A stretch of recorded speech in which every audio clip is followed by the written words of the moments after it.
So you might be in a situation where you're trying to go ahead and remove red eye from your, photos on your Android phone.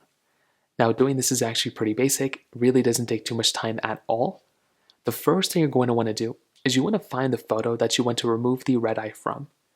So it completely depends on the photo, but go ahead and find the photo that you have.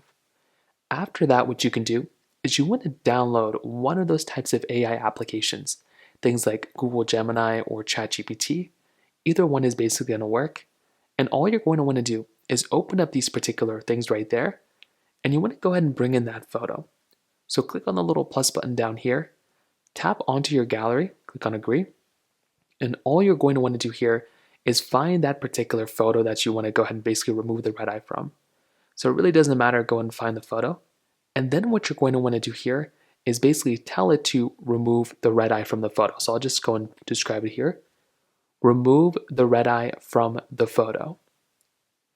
So now what it's going to do is it's going to try to remove it. I guess it didn't do it directly. Now it says, it can't. Now it tells us that it's unable to directly edit images, but it can go through and actually, go through and create a new image of it. So it went through and basically recreated that image for us.